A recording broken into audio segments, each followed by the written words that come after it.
Morning offering.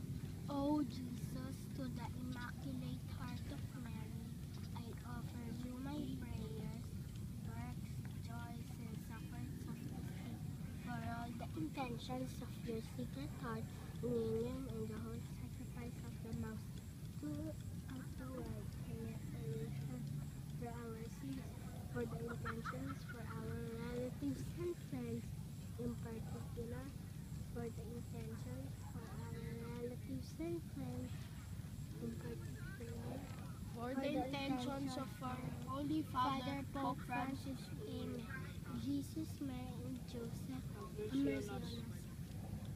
Saint Marcelin Champagne, pray for